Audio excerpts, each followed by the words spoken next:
Attention please. This upload is only for educational purpose. No intention to infringe copyrights.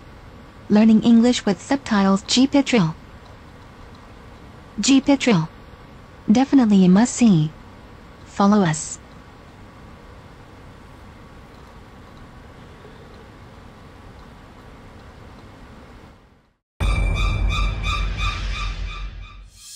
Comedian Freddie Starr is convinced there's a violent spirit in his house.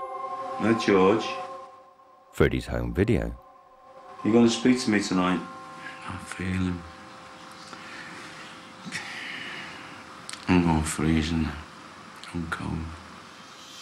I can feel his... Oh, my God, yeah, I can feel his presence now. Why aren't you a very nice person, George? Feeling threatened, Freddie and his wife Donna have called on the Living with the Dead team for help. The time has come for whatever it is to move on. To find out what they're up against, the team are spending the night on their own in Freddie's house, and already psychic mediums Johnny Fiore and Ian Lawman have sensed a strong presence in the house. There's like a heartbeat on the opposite side of this wall. Definitely being followed. After the two mediums have looked round the house, paranormal investigator Stephen Griffiths sets up his equipment for the overnight vigil. We're going to put a motion detector on the back room, and same as the front room as well, and some infrared cameras and some trigger objects.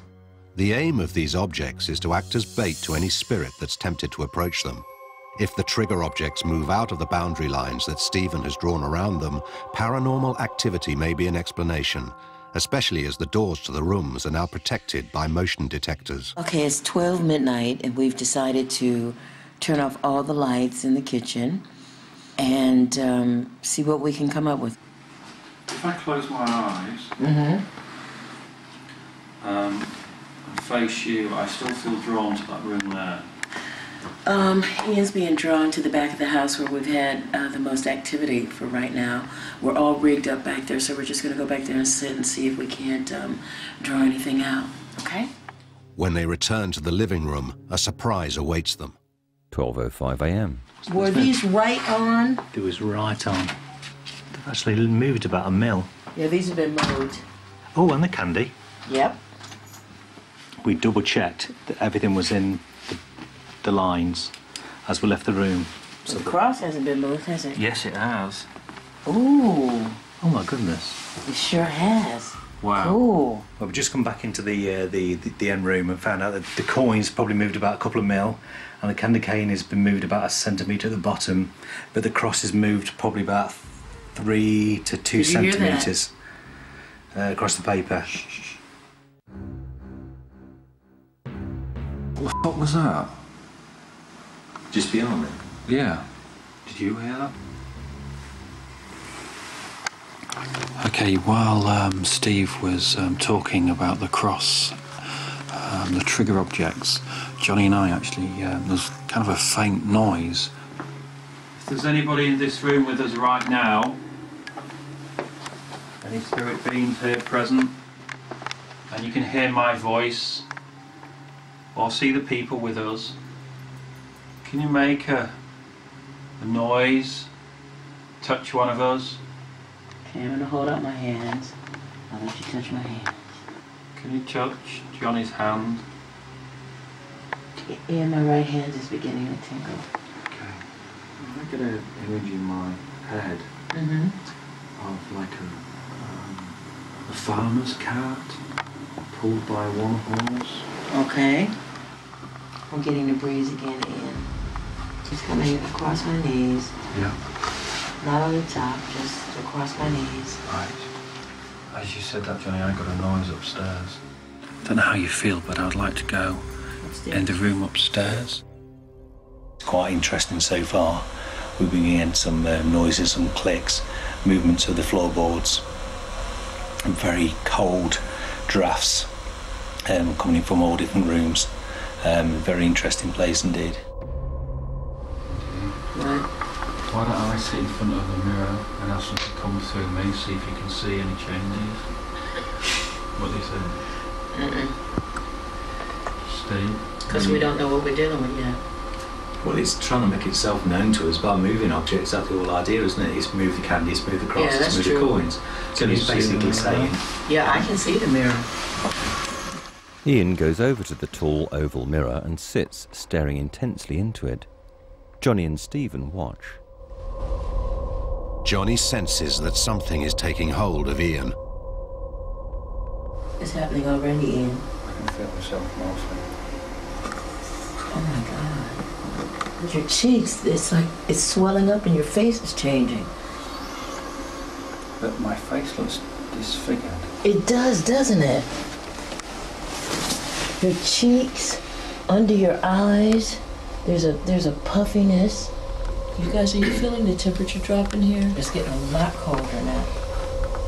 I was just drawn to the mirror in the bedroom here, and I suggested that we did some scrying, which is a way of looking into the mirror and trying to get spirit to communicate or show themselves. I could actually feel my face or see my face morphing as well. It did feel really, really strange. Yeah, cool. Robin Furman. Scrying means to look into something that reflects water with a tint of colour in it, or a concave mirror, and people will see, if they're psychic people, images forming therein. People report that they've seen changes in the face, the actual physiognomy of a medium. This is known commonly as transmogrification, and they will take on the features of the person who is manifesting through them. Overnight, Stephen left voice-activated EVP recorders in all of the rooms, and the one in Freddie's bedroom produced an unexpected result. You hear that?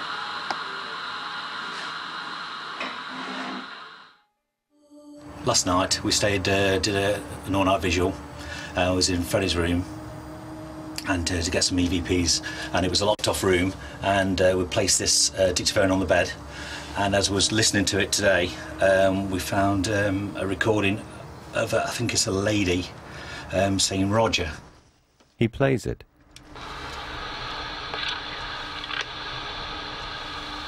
What makes it more interesting, it was voice activated, so something was in the room, what made the noise, then it activated the dictaphone, then it turned itself off. So it found it very interesting. With the trigger objects moving, Ian's strange metamorphosis and Stephen's dictaphone evidence all pointing to a spiritual presence in the house, Johnny is keen to meet Freddie to discuss his own personal experiences. Why don't you tell me about your house? It was really busy last night. Well, it does get like that. It's just when I go in that room, particularly when I'm standing here and I'm looking through there. Okay. There's needles all over my face. All right. All down my arms and all over. We were sat in the big lounge, and all of a sudden it just felt like from here on my head was in a vice, and very, very tiring as well, extremely tiring. I find that a lot. I mean, Both of us are absolutely zapped. I don't want to give too much away of what happened last night when we stayed here, but we were absolutely unnerved. From the moment I walked in the back room, I just didn't like it. There was something about the room that was ominous. I felt like I was holding my breath, and also in your bedroom, this feeling of dread. Are you comfortable with having these things in the house, Freddie? No. Okay. Do you know anything about this property in the surrounding area? No, I don't. There was something about outside that I couldn't reconcile myself with. something feels really weird. You feel like everybody's watching you, something's watching you. Yes. Really just an uncomfortable feeling. I just want to find out, if we can, exactly what is in the house and see where that leads us. Later that night, exorcist Ian Lawman arrives. He believes he can help Freddie and Donna come to terms with their unwanted house guest, which they call George. Well, I spent the night here last night with Johnny and Steve, and for me, I found some really interesting findings. Not only I feel the property's haunted, I think there's a lot of things going on with you at the moment, and my concern is for you rather than the property. I think you're a lot deeper than people see you or understand of you. And there's a lot of things going on inside there. And I feel this entity or certain amounts of energy is coming from you.